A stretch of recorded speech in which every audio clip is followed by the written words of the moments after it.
Les tableaux qui parlent, une série de podcasts par Francis Rousseau. Portrait de Madame de Montespan représenté en Iris, 1670, château de Versailles. Versailles, en général, puait. Aïe aïe aïe. Mais on ne peut pas dire que la maîtresse du roi elle-même sentait mauvais. On ne peut pas dire non plus qu'elle sentait bon, car il ne faut jamais perdre de vue qu'elle se parfumait à l'excès, tout en ne se lavant jamais. Oups. Elle n'était pas la seule, d'ailleurs, dans ce cas, à son époque, où l'eau avait très mauvaise réputation. Curieux, d'ailleurs, de constater comment Versailles, qui est un palais où l'eau est omniprésente, à travers fontaines, canaux, cascades et jeux d'eau aussi contournés que sophistiqués, en avait banni l'utilisation pour la toilette. Le bain romain fut donc remplacé par la toilette dite sèche, où l'on se frottait la peau avec des linges imbibés d'onguents pour en extraire la crasse. Athénaïs de Mortemart, de Rochechouart, marquise de Montespan, favorite du roi Louis XIV, avec véritable rang de reine, était une grande adepte de la toilette sèche et des onguents dont elle usait et abusait. Elle blanchissait son teint au blanc de céruse, autrement dit au carbonate de plomb, une substance d'une extrême toxicité.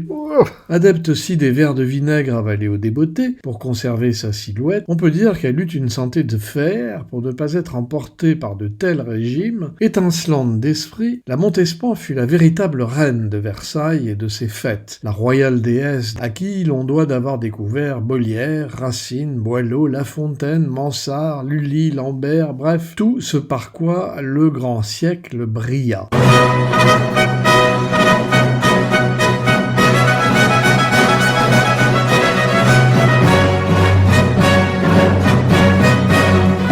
Saint-Simon la dépeint ainsi, elle était méchante, capricieuse, avait beaucoup d'humeur et une hauteur en tout dont personne n'était exempt, le roi aussi peu que tout autre. La reine supportait avec peine sa hauteur, avec elle, et il lui échappait souvent de dire « cette pute me fera mourir ». Aïe aïe aïe. Madame Palatine, la belle-sœur du roi, allemande de naissance, n'y va pas de main morte non plus. La Montespan était d'une malpropreté extrême. Et toc. Oh là là. Fut-elle réellement la cliente des sorciers et des empoisonneurs? Il semblerait que non. Elle fut en tout cas celle des parfumeurs, avec pouvoir de désinfecter l'air et même d'en créer un nouveau.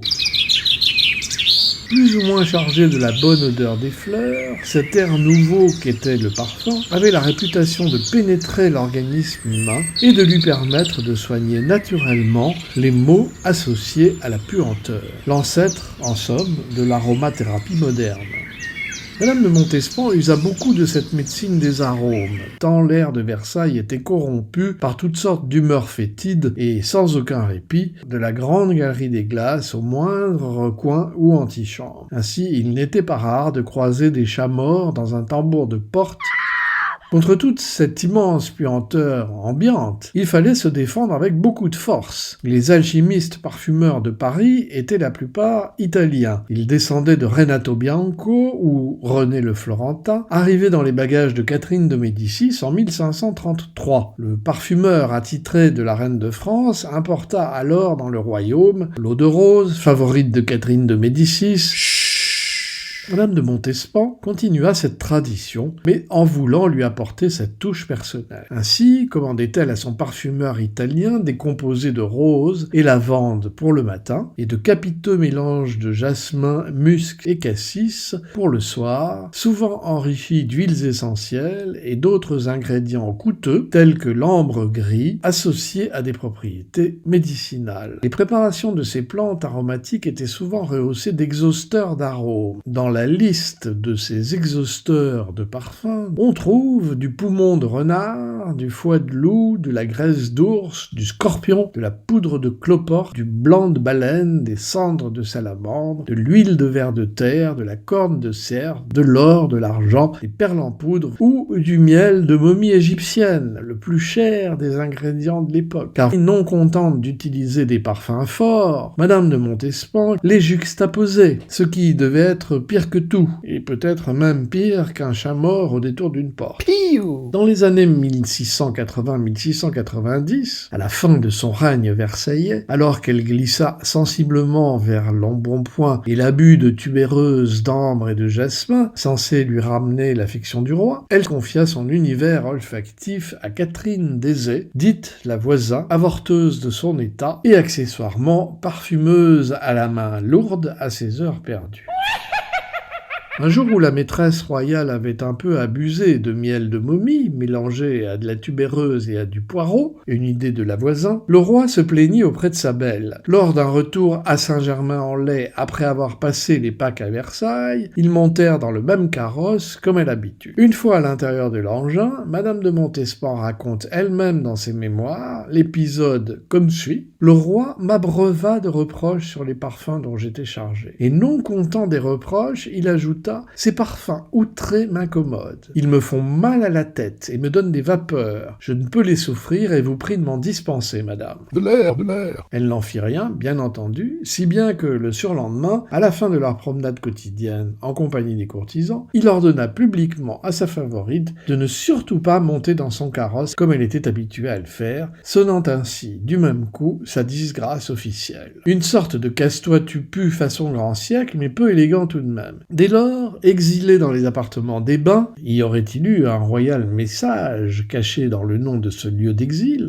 Elle continua d'y mener grand train et de consommer des sucreries et de se couvrir de parfums jusqu'à la nausée. Quelques années plus tard, elle se cloîtra elle-même à l'abbaye de Fontevraud, dirigée par sa propre sœur, au nom évocateur de Marie-Madeleine. Ah, on savait rire sous l'Ancien Régime. Là, dans ce couvent, elle fut sommée par Madame de Maintenon, notamment, de racheter ses péchés, ce qu'elle fit, peu ou prou. Délaissant ses belles toilettes, les bijoux et surtout les parfums dits capiteux, elle se rapprocha de Dieu par la prière et le jeûne, mais avec un petit mélange subtil d'eau de rose et de menthe très léger, qui était désormais le seul parfum qu'elle s'autorisait.